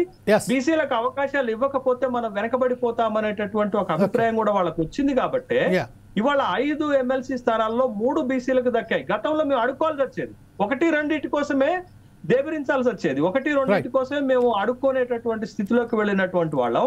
బట్ ఇవాళ శాసించటం, లేకపోతే మాకు ఇవ్వకపోతే మీకు ఇబ్బందులు ఎదురవుతాయి అనేటటువంటి ఒక వార్నింగ్ బెల్స్ లాగా వచ్చినటువంటి సందర్భం ఒక గొప్ప మార్పుగానే నేను చూస్తాను. సరే, భవిష్యత్తులో ఈ మార్పు ఎస్సీ, ఎస్టీ, బీసీ మైనార్టీలు అందరికీ అవకాశాలు దక్కే విధంగా రావాలని నేనైతే ఖచ్చితంగా కోరుకుంటాను. Okay, అయితే right. ఇప్పుడు జరుగుతున్నది ఏంటంటే ఒక రాజకీయ అంశం ఏంటంటే, మన మానవతర ఎంత కాదన్నా గానీ జరుగుతున్నటువంటి ఒక అపిరెన్స్ ఏంటంటే, ఇప్పుడు ముగ్గురు ఎమ్మెల్సీలు నామినేషన్ వేస్తుంటే ముఖ్యమంత్రి పిసిసి అధ్యక్షులు ఇద్దరితో వెళ్లారు. కేతావత్ శంకర్ నాయక్ తో వెళ్లారు, అద్దంకి దయాకర్ తో వెళ్లారు. But where is Vijayashanti? Vijayashanti separate గా ఎందుకు వెళ్లాల్సి వచ్చింది? విజయశాంతిని ఆ గ్రూప్ లో ఎందుకు తీసుకువెళ్ళలేదు నామినేషన్ ఫైల్ చేయడానికి? లేకపోతే విజయశాంతి ముఖ్యమంత్రి గారిని లేకపోతే పిసిసి అధ్యక్షుడిని పట్టించుకోలేదా అనేటటువంటి చర్చ ఖచ్చితంగా జరుగుతుంది. ఎందుకంటే రాజకీయంలో ప్రతి అంశం చర్చనీయాంశమే, రాజకీయంలో ప్రతి అంశం వివాదాస్పదమైనటువంటి అంశమే. కాబట్టి ముగ్గురు కలిసి వెళ్లి నామినేషన్ వేసి ఉంటే ఈ విధమైనటువంటి అపోహలు, ఈ విధమైనటువంటి చర్చ రాదు. కానీ ఇద్దరు వెళ్లి నామినేషన్ వేయటము, విజయశాంతి వెళ్ళకపోవటము, విజయశాంతి ప్రత్యేకంగా వెళ్లి నామినేషన్ వేయటం అనేది ఒక చర్చనీయాంశంగానే ఉంటది కదా. ఓకే, మానవతారాయ్ గారు ఈ విషయంపై మీరేమంటారండి? మానవతారాయ్ గారు ఇప్పుడు ఎక్కడ మీరు విమర్శించాలో మీరు విమర్శించలేకపోతున్నారు. విజయశాంతి ఆలస్యంగా వచ్చింది. సీఎం గారు అంటే ఆయన వేరే పనులు ఉంటాయి కాబట్టి ఆ ఉన్న అందుబాటులో ఉన్న వాళ్ళతో నామినేషన్ వేశారు. తర్వాత వెళ్ళిపోయిన తర్వాత విజయశాంతి వచ్చింది.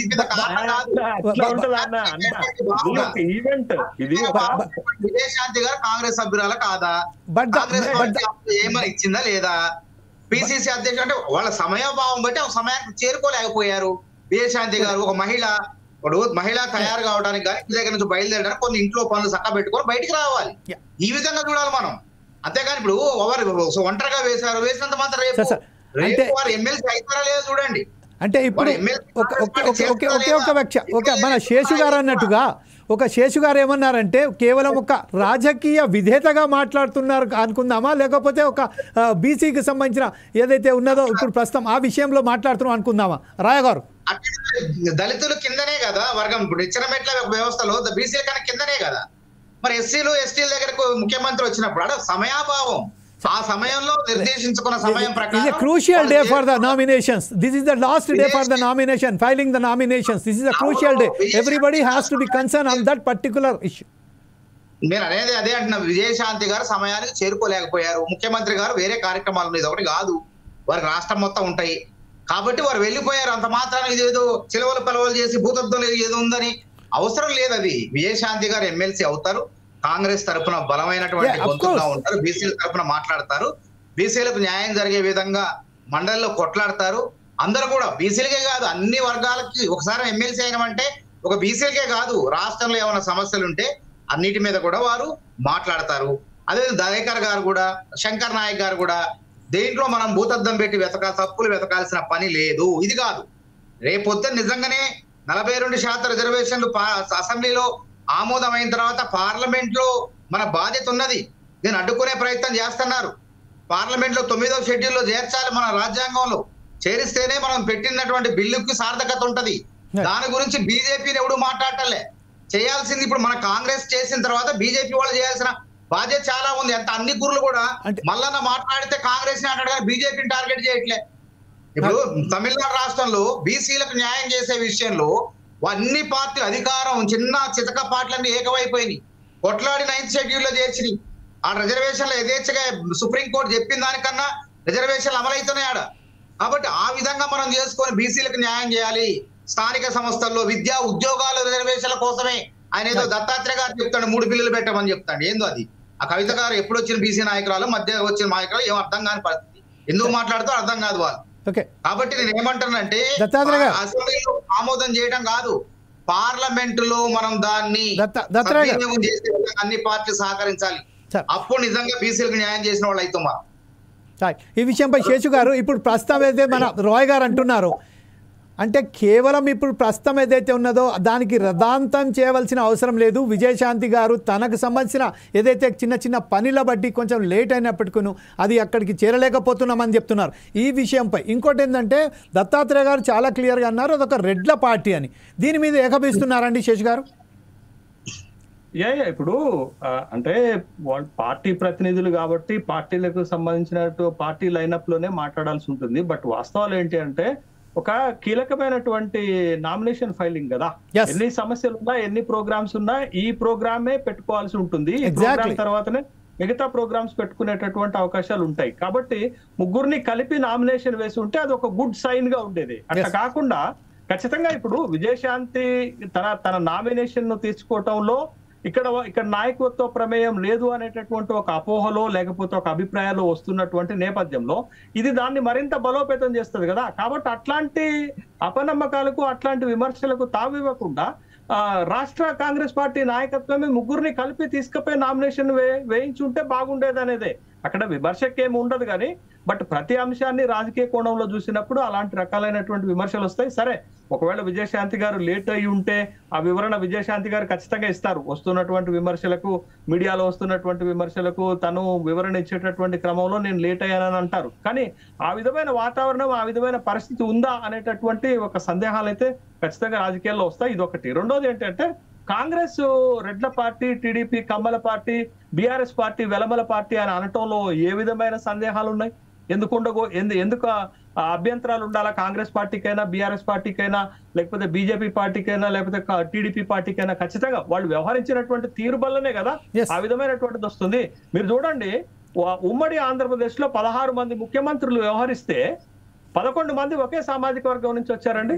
ఆ 11 మంది కూడా ఒకే పార్టీ నుంచి ముఖ్యమంత్రులుగా అవుతారండి. బట్ ఆ విధమైన ముద్ర వేసుకున్నది వాళ్లే, ఆ విధమైన ముద్ర వేయటానికి అవకాశం కల్పించినటువంటిది వాళ్లే. కాబట్టి ఇప్పుడు మీరు రెండు సార్లు తెలంగాణలో ఒక దశాబ్ద పాఠం పాలిస్తే ఎవరి ఆధిపత్యంలో తెలంగాణ ఉంది, వెలమల ఆధిపత్యంలో ఉంది అనేటటువంటి అభిప్రాయం వాళ్లే కల్పించారు కదా. 17 ఏళ్లు టీడీపీ ఉమ్మడి ఆంధ్రప్రదేశ్ ని పరిపాలిస్తే ముఖ్యమంత్రులు అందరూ అయింది, నాదెండ్ల భాస్కర్ రావుతో సహా ముఖ్యమంత్రులు అయింది ఆ సామాజిక వర్గం నుంచే కదా. కాబట్టి వాళ్ళు ఆ విధమైన అభిప్రాయం కల్పించే విధంగా వాళ్లే ప్రవర్తించారు. కాబట్టి ఇవాళ చూడండి, మంత్రివర్గంలో 12 మంది ఉన్నారు, ఇంకొక 6గురికి అవకాశం ఇవ్వాలా? 12 మందిలో ఎంతమంది ఒకే సామాజిక వర్గం నుంచి ఉన్నారండి? ఇప్పుడు ఎస్టీలకైతే లంబాడా వర్గం నుంచి ప్రాతినిధ్యమే లేదు. బీసీలకు 42% మీరు రిజర్వేషన్ ఇద్దామని మీరు చిత్తశుద్ధి ఉన్నప్పుడు మంత్రివర్గంలో ఇవ్వండి. అరే మీరు ఎమ్మెల్యేలలో ప్రతి నియోజకవర్గానికి, ప్రతి అసెంబ్లీ నియోజకవర్గానికి 2 ఎమ్మెల్యేలు ఇస్తామన్నారు. ఎక్కడిచ్చారండి? ఒక కాంగ్రెస్ పార్టీ నుంచి గెలిచిన బీసీ ఎమ్మెల్యేలు 119 మందిలో 8 మంది ఉంటారా? 8 మంది ఉంటారా? ఇంత పెద్ద సామాజిక వర్గం. మీరే చెప్తున్నారు కదా, మీ 56% ఇచ్చాము, బీసీలు 56% ఉన్నారని మా లెక్కలో తేలింది, మా కులగణన సర్వేలో తేలింది అని అంటే 56% మేరకు మీరు అవకాశాలు భవిష్యత్తులో ఇస్తామని ప్రామిస్ చేయండి, ఇస్తామనే నమ్మకాన్ని కల్పించండి. గతంలో ఇయ్యలేదు కదా. ఇయ్యలేనటువంటి సందర్భంలోనే మీ పైన ఆ విమర్శలు వస్తున్నాయి. ఆ విమర్శలను పోగొట్టుకునేటటువంటి క్రమంలో మీరు చేతల్లో చూపించాల్సినటువంటి బాధ్యత ఉంటుంది కదా. రాబోయే రోజుల్లో మీరు నామినేటెడ్ పదవుల్లో, మంత్రివర్గంలో, ఎమ్మెల్యేలలో, రాజ్యసభ సభ్యుల్లో, వీటన్నిటిలో కూడా, మంత్రివర్గంలో వీటన్నిటిలో కూడా మీరు 56% ఇవ్వండి. అప్పుడే కదా మీ చిత్తశుద్ధి బయటపడ్డది. ఏదో ఇవాళ కులగణన చేయటం కాంగ్రెస్ పార్టీ తీసుకున్నటువంటి ఒక చారిత్రాత్మకమైన నిర్ణయం. కులగణనలో తప్పులు ఉన్నాయని మేమంటే దాన్ని మా పైన విమర్శలు చేసే బదులు ఆ తప్పులను సరి చేసుకోకపోవటం మీ మిస్టేక్. రెండోది, మీరు ఇప్పుడు కామారెడ్డి డిక్లరేషన్ లో 42% ఇస్తామన్నారు కానీ 42% బిల్లు బట్టి మేము కేంద్రానికి పంపించి కేంద్రంలో తీసుకొస్తామని అనలేదు కదా. బట్ ఒకటేంటి అనంటే కాంగ్రెస్ పార్టీ తీసుకున్న లైన్అప్ ని, కాంగ్రెస్ పార్టీ తీసుకున్న హిస్సేదారీ న్యాయాన్ని అభినందించాల్సిందే. ఎందుకంటే కేంద్ర స్థాయిలోనే రాహుల్ గాంధీ ఈ నిర్ణయం తీసుకున్నారు. ఎవరికి ఎంతో వాళ్ళకి అంత వాటా ఇవ్వాలి అనేది ఒక నిర్ణయం. దేశవ్యాప్తంగా కులగణన జరగాలనేటటువంటి నిర్ణయం తీసుకున్నారు. దాంట్లో అభ్యంతరాలు లేవు. బట్ మీరు మాటలతో కాదు, చేతలతోటి దాన్ని చూపించాల్సినటువంటి అవసరం ఉంది. ఆ సమయం వచ్చిందనేది కదా మేము అనేది. ఇప్పుడు మల్లన్న విషయంలో కూడా మల్లన్న వెనకేసుకురావాల్సినటువంటి అవసరం మాకు లేదు. కానీ మీ పార్టీలో రెడ్లు పార్టీ లైనప్ దాటితే చర్యలు ఉండవు. కానీ ఒక బీసీ వాడు వచ్చి బీసీ వాదంతో లైనప్ దాటితే, లక్ష్మణ్ రేఖలు దాటితే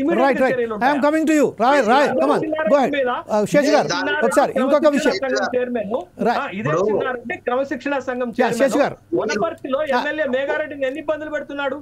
ఆయనకు వర్తించదా ఈ ఫార్ములా? ఈ విషయంపై రాయ్ గారు మాట్లాడుతున్నారు. రాయ్ గారు చెప్పండి. రాయ్ గారు, కాంగ్రెస్ పార్టీలో 23 అంటే 24వ సంవత్సరం ఒక 15-20 రోజులు 30 రోజులు పార్టీ బీఆర్ఎస్ లో ఉన్నా. నేను కాంగ్రెస్ పార్టీలో పుట్టి పెరిగిదే మీనాక్షి నటరాజన్ గారు. మేము ఎన్ఎస్ఏలో ఉన్నప్పుడు పొన్నం ప్రభాకర్ గారు రాష్ట్ర అధ్యక్షుడిగా ఉన్నప్పుడు నేను ఖమ్మం జిల్లాలో కార్యదర్శిగా ఉన్నాను. కాంగ్రెస్ పార్టీలో అందరికీ నోటీసులు ఇస్తారు. కోమటిరెడ్డి వెంకటరెడ్డి గారు కూడా ఇచ్చారు, నాకు కూడా ఇస్తే నేను 2 సార్లు ఇస్తే ఇదే రేవంత్ రెడ్డి గారి గురించి మాట్లాడుతుంటే, ఆయనకి ఇస్తే మంచిది ఇట్లా మాట్లాడుతుంటే అప్పుడు నాకు నోటీసులు వచ్చినాయి. నేను సమాధానం ఇచ్చా. అప్పుడు కోదండ రెడ్డి గారు క్రమశిక్షణ సంఘం చైర్మన్, సభ్యులు నేను ఇచ్చిన వివరణకు సంతృప్తి చెందారు. నన్నేం బహిష్కరించాలో సస్పెండ్ చేయలే. వెంకటరెడ్డి గారు కూడా మాట్లాడితే వెంకటరెడ్డి గారు కూడా అధిష్టానం షోకాజ్ నోటీసులు ఇచ్చిన తర్వాత వారు చెప్పే వేదికలు అధిష్టానం రాహుల్ గాంధీని కలిసి తర్వాత ఖర్గేని కలిసి చెప్పుకున్నారు, సమస్య పోయింది. అదే విధంగా చిన్న విభేదాలు చూడండి, మల్లన్నది తర్వాత చిన్నారెడ్డి గారు అంటున్నారు కదా క్రమశిక్షణ సమయం, అవి అంతా షోకాజ్ నోటీసులు ఇచ్చేంత కాదు. మల్లన్న చేసిన వైఫల్యాలు ఏంటంటే 1 కాదు 2 కాదు, జీవో 29 అనేది దాదాపు 19 రాష్ట్రాల్లో అమలవుతుంది. తెలవకుండా ప్రభుత్వాన్ని ఎవడో చెప్పిండని ఇరుకున పెట్టే విధం కాదు, శాస్త్రీయత ఉండాలి, విమర్శలో కూడా ఒక సద్భావన ఉండాలా. ఎవడో విమర్శించడం మనం విమర్శిస్తామంటే ఒక అధికార పార్టీ ఎమ్మెల్సీవి ఏదైనా ఉంటే 4 గోళ్ల పోయి చెప్పు, అంతేగాని 19 రాష్ట్రాల్లో పక్క రాష్ట్రంలో అమలై సుప్రీంకోర్టు తీర్పు ఉల్లంఘించకుండా సామాజిక న్యాయం చేసే జీవోని దాన్ని ఎట్లా తప్పంటావు నువ్వు? 17,000 మంది బీసీలు మెయిన్స్ రాశారు, ఇప్పుడు దానికి ఏం సమాధానం చెప్తారు మీరు? ఓసీల కోసమే ఎగ్జామ్ అన్నారు, ఆ రోజు క్షమించింది. ఆ తర్వాత మళ్ళీ ఏం చేసిండు, చింపేసిండు బీసీ కులగణన. దాన్ని నివేదికను ఎట్లా చింపుతావు నువ్వు? ఒక ఎమ్మెల్సీగా ఉన్న అధికార పార్టీ తప్పు కదా, చింపడమే కాకుండా ఉచ్చబోసి తగలబెట్టండి అన్నాడు. ఎంత అసలు అసభ్యకరమైన బూతు మాట అది. అని నువ్వు రాజకీయాల్లో నువ్వేదో సాధించాలనో ఇంకేదో లక్ష్యం ఇష్టం వచ్చేట్టు మాట్లాడితే కాదది. అనుకోవచ్చు కుల పునాదుల మీద ఒక నీతిని గాని జాతిని గాని నిర్మించలేమని అంబేద్కర్ చెప్పాడు. కులాలకు న్యాయం చేయడని రాహుల్ గాంధీ వస్తాడు, పోరాటం చేస్తాడు. అవి కులాన్ని పట్టుకొని నాకు ఇంతున్నారు నేను ముఖ్యమంత్రి అయితా అని కలగనొద్దు. కుల సమగ్రాభివృద్ధి కోసం నిజంగా నీ త్యాగమేంది, నీ కొట్లాడేంది?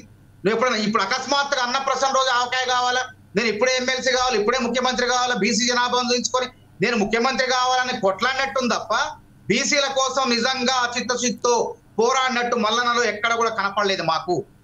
గతంలో వాళ్ళు తపస్సు ఋషి ఆర్ కృష్ణయ్య గారు లాగా కూడా పోరాటం చేయలేదండి. ఆయన అప్పుడే బీసీ లోన్ చేసుకుంటారా? అసలు ఈ పోరాటం ఏంది, నీ త్యాగం ఏంది? అసలు చేసిన తప్పు మల్లన్న. కాంగ్రెస్ పార్టీలో ఆత్మహత్యలు ఉంటాయి, హత్యలు ఉండదు, గుర్తుపెట్టుకోండి. ఈ రోజు మల్లన్న స్వయం కృపాదరాధం ద్వారా ఆయన ఆత్మహత్యను ఆయనే చేసుకున్నాడు, గొయ్యి దవ్వుకున్నాడు. కాబట్టి కాంగ్రెస్ పార్టీ అందరినీ సమానంగా గుర్తుపెట్టుకోండి. మాకు అధిష్టానం ఢిల్లీలో ఉంటది, కాబట్టి వివరణ ఇచ్చుకోకపోవడం ఎంత దౌర్భాగ్యం చెప్పండి. అప్పటికి కూడా క్షమిద్దాం అనుకున్నారు, ఇతర కులస్తుల్ని కూడా దూషించిండు. ఆర్ కృష్ణయ్య గారు నేను చూసిన యూనివర్సిటీ నుంచి వారు నా బీసీలకు ఇది కావాలా, నాకు అన్యాయం జరుగుతుంది అన్నారే గాని వాళ్ళని ఇష్టం వచ్చినట్టు అవతల వాళ్ళని మాట్లాడలేదు, తప్పది. అంతేగాని ఈయన చేసిన 1 కాదు 2 కాదు అట్లా ఆ విధంగా పార్టీ ప్రతిష్టను భంగం కలిగించుకుంటూ ప్రభుత్వానికి ప్రతిష్టకు భంగం కలిగిస్తూ పార్టీ ప్రతిష్టకు భంగం కలిగిస్తే ఎవరు ఊరుకుంటారండి? ఎంతకాలం ఊరుకుంటారు? నువ్వు బయటికి పోయి మాట్లాడుకో, ఇప్పుడు మాట్లాడుకో, మాకు ఇబ్బందే లేదు. నీకు వివరణ ఏమన్నా ఇవ్వు. పెద్ద పెద్ద నాయకులే కాంగ్రెస్ పార్టీలో వివరణ ఇచ్చుకున్నారు. నువ్వు మాట్లాడితే రెడ్లకు ఒక న్యాయం, బీసీలకు ఒక న్యాయం. ఎవరు చెప్పారు మీకు రెడ్లకు ఒక న్యాయం, బీసీలకు ఒక న్యాయం అనేది? రెడ్ల పార్టీ అదేమన్నా? రాహుల్ గాంధీది ఏ కులం, రాహుల్ గాంధీది ఏ మతం? వాళ్ళు కులాలు మతాలు చూడరండి, వాళ్ళు గుర్తుపెట్టుకోండి.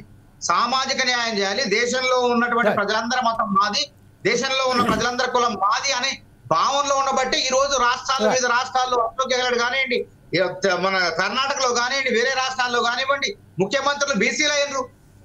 ఇవాళ వీళ్ళు కాంగ్రెస్ పార్టీకి చెప్తారా పాఠాలు? బీసీలకు న్యాయం, బీసీలకు రేపు పొద్దున సర్వ అధికారాలు ఇవ్వబోతుంది కాంగ్రెస్ పార్టీ. రాష్ట్రంలో అన్ని హక్కులు 42% అంటే చూడండి అమలై తీరుతుంది. అది దానికి సహకరించాలే గానీ కావాలని చెప్పి నాయకుడు కావడం కోసం, మల్లన్న లీడర్ కావడం కోసం బీసీలను ఉపయోగించుకుంటాడు. రైట్, ఒకసారి శేషు గారి దగ్గరికి వెళ్దాం. రాయ్ గారు, శేషు గారు, ఇప్పుడు ప్రస్తుతం ఏదైతే ఉన్నదో తీన్మార్ మల్లన్న కాంగ్రెస్ నుంచి వెళ్ళి గెలిచిన తర్వాత కాంగ్రెస్ని విభేదించి కాంగ్రెస్ మీదనే విమర్శలు గుప్పించి ఈరోజు సస్పెండ్కు గురి అయ్యారు.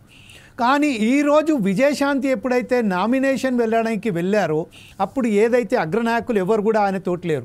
అది సీఎం రేవంత్ రెడ్డి కానివ్వండి, ఇంకా ఇతర మహేష్ కుమార్ గౌడ్ కానివ్వండి, ఇంకా ఎవరన్నా కానివ్వండి లేరు. ఈ నేపథ్యంలోనే వారు కూడా ఒక అనుమానం వ్యక్తం చేయవచ్చా, రేపు ఎట్టి పరిస్థితుల్లో మాత్రం విజయశాంతి గెలుస్తారు, ఎందుకంటే యునానిమస్గా గెలిచే అవకాశం ఉన్నాయి. Of course there is a 4 members are already filed the nomination, but at the same time they have not made a signature from the MLAs. Isn't it or not? If I am not wrong, Chandrasekhar, Koyalkar, Bhaskar and Sayanna వాళ్ళు కూడా nomination file చేశారు. కాకపోతే అందులో ఎమ్మెల్యేలకు సంబంధించిన signatures లేవు కాబట్టి అవి తిరస్కరించబడతాయి. వీళ్ళేమో నామినేషన్గా యునానిమస్గా గెలిచి పొందుతారు. తర్వాత ఏమన్నా విజయశాంతి కూడా ఒక్కసారిగా ఒక తన ఏమంటారు దాన్ని ఒక తిప్పే అవకాశం ఉందా? అట్లాంటిది ఏమీ ఉండదండి. యాక్చువల్ గా ఏంటంటే ఎమ్మెల్యే కోటాలో ఎమ్మెల్సీ నామినేషన్ కున్న ప్రధానమైన నిబంధన ఏంటి అని అంటే ఒక ఎమ్మెల్సీ ఒకళ్ళు పోటీ చేయాలి అంటే 10 మంది ఎమ్మెల్యేలు దానికి సంతకం చేయాల్సి ఉంటుంది. 10 మంది ఎమ్మెల్యేలు ఆమోదిస్తేనే అది నామినేషన్ వాళ్ళకి యాక్సెప్ట్ అవుతుంది, లేకపోతే కాదు. ఇప్పుడు సాధారణంగా మామూలుగా ఎమ్మెల్యే ఎన్నికలకు కూడా నామినేషన్ వేసే ఇండిపెండెంట్లకు 10 మంది సపోర్ట్ చేయాల్సినటువంటి అవసరం ఉంటుంది. బట్ ఇది ఎమ్మెల్యే కోటా కాబట్టి 10 మంది ఎమ్మెల్యేలు సపోర్ట్ చేసినటువంటి వ్యక్తి. గతంలో కాసాని జ్ఞానేశ్వర్ కూడా నిలబడ్డారండి మన దగ్గర, ఇండిపెండెంట్ గా నిలబడ్డారు. ఇండిపెండెంట్ గా నిలబడ్డప్పుడు 10 మంది బీఆర్ఎస్ కు సంబంధించినటువంటి ఎమ్మెల్యేలు పార్టీ నిర్ణయానికి వ్యతిరేకంగా తనకు ఓటు వేశారు, తనకి సపోర్ట్ చేశారు. తను ఎమ్మెల్సీగా గెలిచినటువంటి సందర్భాన్ని మనం చూసాం. తర్వాత క్రమంలో వాళ్ళు సస్పెండ్ అయినటువంటి సందర్భాన్ని కూడా చూసాం, డిస్క్వాలిఫై అయినటువంటి సందర్భాన్ని కూడా చూసాం. బట్ ఇప్పుడు అట్లా ఏముండదండి. ఇప్పుడు ఆల్రెడీ అధిష్టానం తీసుకున్నటువంటి నిర్ణయాన్ని వ్యతిరేకించేటటువంటి నేను చెప్పేది ఏంటంటే, విజయశాంతి గనుక ఎమ్మెల్సీగా గెలిచిన తర్వాత మరొకసారి తన ప్లేట్ ఫిరాయించే అవకాశాలు ఏమైనా ఉన్నాయని మనం అనుకోవచ్చా అంటున్నాను. అది ఎట్లా ఉంటది అంటే ఒక ప్రిడిక్షన్ మనం చేయలేము. ఎందుకంటే విజయశాంతి గారు కాంగ్రెస్ పార్టీలో ప్రస్తుతానికైతే ఉన్నారు. కాంగ్రెస్ పార్టీలోనే కొట్లాడతారని నేను అనుకుంటున్నాను. కాంగ్రెస్ పార్టీలో సామాజిక న్యాయం కోసం ఫైట్ చేస్తారని నేను అనుకుంటున్నాను. ఎందుకంటే తను ఒక మహిళ అయినప్పటికీ కూడా అది సినిమా రంగంలో కానీ రాజకీయ రంగంలో కానీ అంత తక్కువగా చూడాల్సినటువంటి అవసరం లేదు. కానీ గట్టిగానే మాట్లాడుతుంటారు, రెబల్ స్టార్ గానే మాట్లాడుతుంటారు, రివోల్ట్ గానే మాట్లాడుతుంటారు, ఫైర్ బ్రాండ్ గానే ఉంటారు అనేటటువంటి విషయాన్ని గమనించాలా. బట్ ఇప్పుడు దీని తర్వాత రాజకీయ పరిణామాలు ఎట్లా ఉంటాయి అనేటటువంటిది కూడా మనం అంచనా వేయాల్సినటువంటి అవసరం ఉంటుంది. గతంతో పోలిస్తే కాంగ్రెస్ పార్టీలో ముఖ్యమంత్రులను విమర్శించేటటువంటి వాళ్ళు అసమతో పెద్ద ఎత్తున తగ్గిపోయింది. ఎందుకనంటే జాతీయ స్థాయిలో కాంగ్రెస్ పార్టీ తీసుకుంటున్నటువంటి నిర్ణయాల మేరకు అది జరుగుతుంది. కానీ కర్ణాటకలో కూడా పెద్ద ఎత్తున డికే శివకుమార్ కి సిద్ధరామయ్యకి మధ్య గొడవలు ఉన్నాయి. తర్వాత హిమాచల్ ప్రదేశ్ లో కూడా సుఖ్వీందర్ సింగ్ గానీ తర్వాత ప్రతిభా పాటిల్ గానీ అక్కడ గొడవలు ఉన్నటువంటి సందర్భం ఉంది. బట్ తెలంగాణలో కొంత సంవాట్ బెటర్ ఉంది. బట్ ఇప్పుడు రెండో అధికారిక కేంద్రంగా విజయశాంతి కేంద్రంగా ఏమన్నా మారుతుందా? ఎందుకంటే విజయశాంతి అధిష్టానం నుండి టికెట్ తెచ్చుకున్నటువంటి నేపథ్యంలో ఇప్పుడు నామినేషన్ ప్రక్రియలో కూడా స్థానిక నాయకత్వం పాల్గొన్నటువంటి క్రమంలో భవిష్యత్తులో విజయశాంతి మరొక అధికార కేంద్రంగా మారుతుందా, లేకపోతే కాంగ్రెస్ పార్టీలో జరిగేటటువంటి తప్పులను విజయశాంతి బయటకు పెడుతుందా, లేకపోతే అధిష్టానం మనిషిగా తను ఇక్కడ ప్రభుత్వం తీసుకుంటున్నటువంటి చర్యలపైన మాట్లాడుతుందా అనేది వేచి చూడాల్సినటువంటి అంశమే. మొత్తానికైతే విజయశాంతిని ఒక ఫైర్ బ్రాండ్ గానే చూడాలి మనం. ఖచ్చితంగా తప్పు అనే మాట్లాడుతుంది, వాస్తవాన్ని వాస్తవంగానే మాట్లాడుతుంది, మంచిని మంచిగానే మాట్లాడుతుంది. ప్రభుత్వం మంచి చేస్తే గట్టిగా సమర్థిస్తుంది. అదే విధంగా ప్రభుత్వం ఎక్కడైనా ప్రజా వ్యతిరేక నిర్ణయాలు లగచర్ల లాంటి విషయము, ఇంకా హైడ్రా లాంటి విషయాలు, లేకపోతే ఇంకేదన్నా అట్లాంటి ప్రజలకు కొద్దిగా వ్యతిరేకమైనటువంటి నిర్ణయాలు తీసుకుంటే మధు యాష్కి లాగా ఇంకా బలంగా మాట్లాడగలుగుతుందా అనేటటువంటిది భవిష్యత్తే నిర్ణయించబోతుంది. కానీ ఒకటైతే ఒక మీడియాలోనూ లేకపోతే వార్తల్లోనూ ఉండాల్సినటువంటి విషయం ఏంటి అంటే విజయశాంతికి ముఖ్యమంత్రికి స్థానిక నాయకత్వానికి ఎక్కడో గ్యాప్ ఉన్నటువంటి సంకేతాలు, సందర్భము, సందేశం కనపడుతుంది. Right sir. ఇప్పుడు ఒకసారి మనం మానవతా రాయ్ గారి దగ్గరికి వెళ్దాం. మానవతా రాయ్ గారు ఇప్పుడు ప్రస్తుతం ఏదైతే ఉన్నదో Meenakshi Natarajan, she is a very powerful lady and everybody knows that if she has taken a decision, nobody can counter her. This is the fact. At the same time, ఇప్పుడు ప్రస్తుతం ఏదైతే విజయశాంతి గారిని ఏదైతే ఎమ్మెల్సీగా తీసుకొచ్చారో అందులో ప్రధాన పాత్ర ఖర్గే గారిది, మీనాక్షి నటరాజన్ గారిది. ఈ సమయంలోనే ఇప్పుడు ఏదైతే గ్యాప్ వస్తుంది అని అనుకుంటున్నామో దీనిపై యాజ్ ఏ కాంగ్రెస్ అది ఒక నాయకునిగా మీరు ఎలా విశ్లేషిస్తారు? రేపు రాబోయే కాలంలో మీరు ఎలా ప్రిడిక్ట్ చేస్తారండి? ఇప్పుడు ఇందాకే నేను పేర్కొన్నా, అది పెద్ద భూతద్దంలో చూడాల్సిన తప్పు కాదు. దానివల్ల అపోహలు కావాలని సృష్టించొద్దు. వారు ఆలస్యమైంది రావటం, ఒక మహిళ కాబట్టి ఇంట్లో పనులు ఉంటాయి. తర్వాత వారు నిన్ననే అనౌన్స్ అయింది కాబట్టి వేరే నాయకత్వాన్ని కూడా కలిసి ఈ ట్రాఫిక్ లో హైదరాబాద్ లో మీరు ముందే రావాలి, చేరుకోవాలనుకుంటారు, ఒకసారి చేరుకోలేకపోవచ్చు. ఆ సమస్య వచ్చింది తప్ప పార్టీలో ఎవరికి గ్యాపులు కానీ అవేం లేవు. దాని గురించి ఆలోచించాల్సిన అవసరమే లేదు. కాంగ్రెస్ నాయకత్వం అధిష్టానం అందరినీ కూడా అధిష్టానమే నియమిస్తుంది. అందరి పట్ల కూడా ఒకే రకమైనటువంటి ఆలోచన ఉంటుంది పార్టీకి. వాళ్ళ పని ఏంది, నియమించిన తర్వాత ఇప్పుడు ఎమ్మెల్సీలు అయిన తర్వాత పని చేయాలి ప్రజల కోసం. కాంగ్రెస్ పార్టీ బాధ్యతలు ప్రభుత్వం ఏం చేస్తుందో దాన్ని ప్రజలకు చెప్పేందుకు, ప్రజల సమస్యలు మండల్లో మరి మాట్లాడి అవి పరిష్కరించేందుకు వీళ్ళందరికీ కృషి చేయాలి. కాబట్టి ఇది ఏంటంటే కావాలని కొంతమంది దీన్ని ఈ రకంగా ఏదో ఏం వంకంటే వీళ్ళంతా కాలికేస్తే ఏలికేస్తే కాలికేయటం. నిన్న మందకృష్ణ మాదిగ గారు కూడా చూడండి విచిత్రంగా చట్టాలు తెలవకుండా ఆయన మాట్లాడుతారు. వారు బీజేపీకి దగ్గరగా ఉన్నారు, బీజేపీకి లాభం జరగాలనుకున్నారు కానీ తెలంగాణలో, కానీ కాంగ్రెస్ వైపు ఉన్నారు మాదిగలు. కాంగ్రెసే పక్క రాష్ట్రంలో చంద్రబాబు కన్నా రేవంత్ రెడ్డి గారు ఒక అడుగు ముందేసి దాని కమిషన్ ఏకసభ్య కమిషన్ వేసి నివేదిక పూర్తి చేసి కేబినెట్ ఆమోదం చేసి రేపు అసెంబ్లీలో చట్టం చేయబోతున్నారు. 9-6% ఇట్లా ఏ వర్గాలకు ఎంతో అనేది మెచ్చుకోకుండా ఏదో రకంగా ఉద్యమం కావాలి ఆయనకి, మన మందకృష్ణ మాదిగ గారికి. ఆ విధంగా రేవంత్ రెడ్డి కాంగ్రెస్ పార్టీ నిలుపుని పెట్టాలి వాళ్ళ ఉద్దేశం. కాబట్టి గతంలో ఎప్పుడో 13 సంవత్సరాల క్రితం గ్రూప్ 1 నోటిఫికేషన్ అంది. కేసీఆర్ వల్ల కాలే. కేసీఆర్ లీకులు, ప్రశ్నాపత్రాల లీకులు నిరుద్యోగుల జీవితాలతో జీవితాలు నాశనం చేసి రేవంత్ రెడ్డి గారికి వచ్చిన తర్వాత న్యాయపరమైన చిక్కులు పరిష్కరించి ఒక పరీక్షను ప్రిలిమ్స్ సవ్యంగా పెట్టారు, మెయిన్స్ సవ్యంగా పెట్టారు. పెట్టి ఫలితాలు విడుదల చేస్తే వద్దు అంటారు. నిరుద్యోగులు ఏమంటున్నారు ఒకసారి చూడండి ఫస్ట్. ఇక నుంచి వచ్చే నోటిఫికేషన్లను ఈ యొక్క అమలైన తర్వాత అసెంబ్లీలో చట్టం అయిన తర్వాత అప్పుడు సామాజిక న్యాయం చేసుకుందాం, అప్పుడు గ్రూప్ 1 అధికారులు అయిదాం. ఒక లాస్ట్ క్వశ్చన్ మానవతారాయ్ గారు, ఇది రాజకీయ ప్రయోజనం. వాళ్ళు వేరే పార్టీకి లాభం చేకూర్చే విధంగా వాళ్ళు మాట్లాడతారు తప్ప నిజంగా నిరుద్యోగులకు, సగటు నిరుద్యోగులకు అలసిపోయినటువంటి బీఆర్ఎస్ ప్రభుత్వంలో అలసిపోయిన నిరుద్యోగులకు ఉద్యోగాలు ఇవ్వాలన్న ఆలోచన వాళ్ళకి లేదు. ఏదో రకంగా ఆపేద్దాం, రేవంత్ రెడ్డి చేసే పనికి అవి ఆ కాలంలో కట్టబెడదాం అనే ప్రయత్నం తప్ప ఇంకోటి లేదు. కాబట్టి ఆ విమర్శ కూడా విజయశాంతి గారిది కూడా పట్టించుకోవాల్సిన అవసరం లేదు, అది పెద్ద సమస్య కాదు. మానవతారాయ్ గారు ఒక చిన్న విషయం అడగండి సార్. మానవతారాయ్ అన్న, విజయశాంతి గారు ముఖ్యమంత్రికి ఎప్పుడు కృతజ్ఞతలు చెప్తారు?